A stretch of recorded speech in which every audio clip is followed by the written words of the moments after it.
Assalamualaikum warahmatullahi wabarakatuh. Halo teman-teman, hari ini kita akan belajar kimia tentang keselamatan kerja di laboratorium. Kenapa kemudian kita itu perlu mempelajari tentang keselamatan kerja di laboratorium? Supaya ketika kita menggunakan laboratorium untuk praktikum, kita mengetahui hal-hal yang perlu diperhatikan sejak mulai praktikum hingga setelah praktikum. Nah, tentunya ketika kita akan memasuki lab, ada tata tertib yang perlu kita baca. Berikut adalah tata tertibnya. Pertama, membaca petunjuk dan aturan yang berlaku di laboratorium.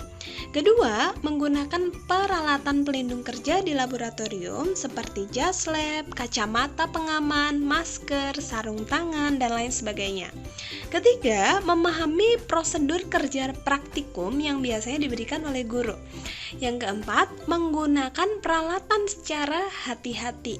Yang kelima, menjaga kebersihan di laboratorium. Teman-teman tidak boleh membuang sampah sembarangan di laboratorium. Yang keenam, dilarang makan dan minum di laboratorium. Dan yang ketujuh, alat kimia harus dicuci sebelum dan sesudah praktikum. Nah, artinya ketika teman-teman berada di lab itu harus memahami dan melaksanakan tata tertib laboratorium ini. Supaya apa? Supaya praktikum bisa berjalan dengan baik. Dan teman-teman perlu memperhatikan bahwasanya apa saja yang teman-teman gunakan di lab, alat-alatnya harus dipastikan digunakan dalam keadaan bersih dan setelah praktikum dikembalikan dalam keadaan bersih juga. Baik, kita mulai bahas bahan-bahan kimia terlebih dahulu ya. Jika teman-teman praktikum di laboratorium kimia dan menggunakan bahan-bahan kimia, jika berlebihan jangan dikembalikan lagi ke botol karena dikhawatirkan menimbulkan kontaminasi bagi zat-zat kimia yang belum dipakai. Kemudian yang kedua, jika memanaskan zat kimia, jangan diarahkan ke wajah karena ditakutkan akan menimbulkan hal-hal yang berbahaya. Kemudian yang ketiga, jika larutan kimia tumpah di meja atau di lantai, segera dibersihkan supaya tidak terkena tangan atau tidak memelesetkan orang lain. Yang keempat, larutan pekat yang tidak terpakai dan akan dibuang di wastafel harus diencerkan dengan air terlebih dahulu. Jadi tidak boleh dibuang dalam keadaan pekat begitu saja.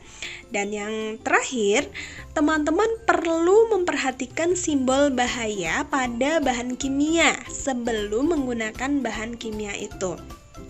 Nah, yuk kita pelajari beberapa simbol bahaya pada bahan kimia. Nah, di sini ada beberapa simbol bahaya yang akan kita pelajari satu persatu.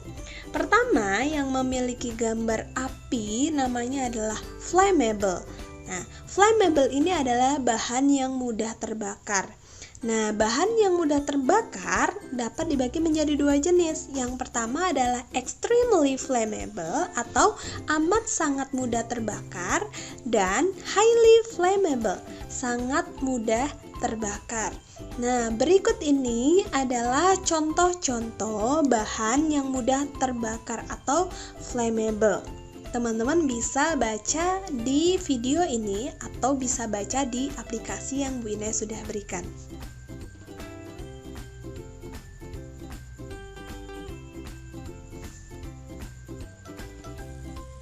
Baik, selanjutnya kita menuju ke simbol bahaya yang kedua.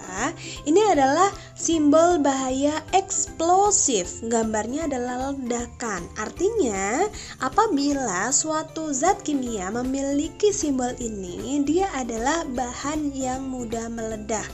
Nah, ledakan pada bahan tersebut bisa terjadi karena beberapa penyebab, misalnya karena benturan, pemanasan, pukulan, gesekan, reaksi dengan bahan kimia lain, atau karena adanya sumber percikan api. Maka dari itu, bahan kimia ini tidak boleh didekatkan dengan sumber percikan api atau didekatkan dengan bahan-bahan yang menyebabkan zat kimia itu akan meledak gitu. Contohnya adalah TNT, amonium nitrat, dan nitroselulosa. Baik, kita ke bahan selanjutnya yang gambarnya tengkorak ini artinya adalah toksik atau bahan beracun. Keracunan yang bisa diakibatkan bahan kimia tersebut bisa bersifat akut dan kronis hingga menyebabkan kematian pada konsentrasi tinggi. Keracunan bisa terjadi apabila tertelan oleh mulut, proses pernafasan atau inhalasi atau terhirup gitu ya, atau melakukan kontak dengan kulit. Nah, jadi untuk bahan-bahan yang beracun, teman-teman perlu waspada, perlu hati-hati, jangan sampai terpercik ke mulut, ke mata, atau terhirup gitu. Contohnya ada asam oksalat, kalium sianida, karbon disulfida, dan lain sebagainya. Lanjut ke bahan yang keempat, itu adalah bahan yang sifatnya korosif ya. Nah, jadi bahan yang bersifat korosif dan dapat merusak jaringan hidup gitu. Karakteristik bahan dengan sifat ini umumnya bisa dilihat dari tingkat keasamannya. Nah, biasanya pH dari bahan yang bersifat korosif itu berkisar kurang dari 2 atau terlalu asam ya, dan lebih dari 11,5 atau terlalu basa atau sangat basa atau basa kuat ya. Jadi yang bersifat korosif di sini adalah asam kuat dan basa kuat, begitu maksudnya. Contohnya ada asam sulfat, asam klorida, asam asetat, amonium hidroksida, asam nitrat, kalium hidroksida, terutama pada konsentrasi yang tinggi ya. Baik, selanjutnya adalah bahan yang mudah teroksidasi. Nah, biasanya banyak siswa yang tertukar antara oxidizing dan juga flammable karena ada apinya, sama-sama ada apinya ya simbolnya. Tapi perlu dipahami di sini, untuk yang oxidizing dia itu ada O-nya ya, ada O kemudian atasnya baru ada apinya. Nah, bahan kimia yang mudah teroksidasi adalah bahan kimia yang mudah menguap dan mudah terbakar melalui oksidasi. Penyebab terjadinya kebakaran umumnya terjadi akibat reaksi bahan tersebut dengan udara yang panas, percikan api, atau karena reaksi dengan bahan-bahan yang bersifat reduktor. Nah, ada banyak sekali bahan-bahan yang mudah teroksidasi atau oxidizing ini. Beberapa contohnya adalah hidrogen peroksida dan kalium perklorat. Baik, kita ke simbol selanjutnya, yaitu simbol bahan berbahaya bagi lingkungan atau dangerous for the environment. Nah, bahan ini adalah bahan yang mencemari lingkungan. Artinya, apabila kita melepaskannya langsung ke lingkungan, baik itu ke tanah, udara, perairan, atau ke mikroorganisme, dapat menyebabkan kerusakan ekosistem atau merusak lingkungan. Contohnya, tetraklorometan, tributil timah klorida, dan petroleum bensin. Tentunya masih ada banyak sekali bahan-bahan yang bersifat ini gitu ya. Selanjutnya kita ke simbol bahan berbahaya iritasi atau simbol bahan yang menyebabkan iritasi atau iritan. Nah, simbol bahan kimia ini dapat dibagi menjadi 2 kode. Yang pertama adalah kode XN atau bahan masuk melalui pernafasan atau inhalasi, melalui mulut, dan melalui kontak kulit. Sedangkan kode XI adalah bahan kontak langsung dengan kulit. Nah, ada banyak contohnya. Beberapa di antaranya adalah untuk XN adalah piperidin contohnya, dan Xe contohnya adalah amonia dan bensil klorida. Oke, itu adalah beberapa simbol bahan berbahaya gitu ya. Oke, lanjut kita ke alat-alat kimia. Nah, teman-teman, seperti yang tadi sudah disampaikan di tata tertib, apabila teman-teman itu menggunakan alat-alat kimia, baik sebelum maupun sesudah digunakan, harus dalam keadaan kering dan bersih. Jadi perlu dicuci dan kemudian dikeringkan. Ketika mau menggunakan, harus dicuci, dikeringkan. Begitu pula ketika teman-teman selesai menggunakan alat tersebut.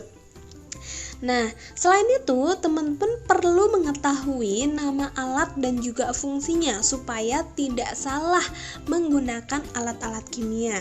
Berikut ini merupakan daftar alat dan juga fungsinya. Ada rak tabung reaksi yang berfungsi untuk meletakkan tabung reaksi. Kemudian ada tabung reaksi untuk mereaksikan zat kimia.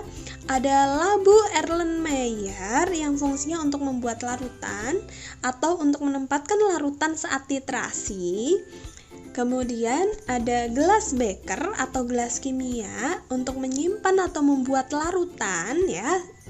Kemudian ada gelas ukur untuk mengukur volume suatu larutan yang akan digunakan. Ada pipet tetes untuk meneteskan atau mengambil larutan dengan jumlah yang kecil. Oke, selanjutnya ada penjepit. Nah, penjepit ini berfungsi untuk menjepit tabung reaksi ketika tidak mungkin kalian pegang secara langsung. Misalnya, teman-teman mau memanaskan zat kimia yang ada di tabung reaksi. Jadi, teman-teman perlu menggunakan penjepit tabung reaksi gitu. Kemudian ada mortar dan alu yang berfungsi untuk menghaluskan zat yang masih bersifat padat atau kristal. Ada labu ukur untuk mengencerkan suatu zat kimia pada konsentrasi tertentu. Kemudian ada pengaduk kaca yang fungsinya untuk mengaduk suatu larutan atau campuran zat kimia.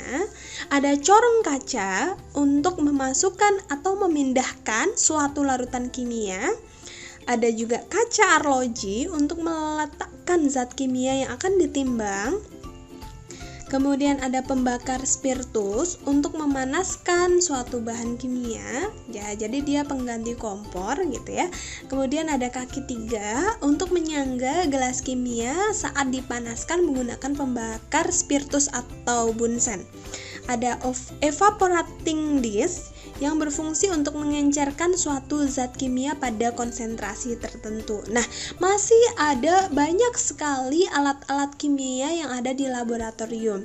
Nantinya teman-teman akan tahu ketika teman-teman menggunakan alat-alat kimia tersebut di lab, atau teman-teman bisa cari dari berbagai sumber lain supaya teman-teman mengetahui lebih banyak alat-alat kimia dan juga fungsinya. Baik, mungkin itu dulu ya pembahasan kita di kesempatan kali ini. Semoga apa yang Bu Inaya sampaikan bisa bermanfaat untuk teman-teman. Mohon maaf apabila dalam menjelaskan Bu Inaya ada beberapa salah kata atau ada kesalahan kata juga atau kesalahan penulisan yang ada di aplikasi. Sekian dari saya. Assalamualaikum warahmatullahi wabarakatuh.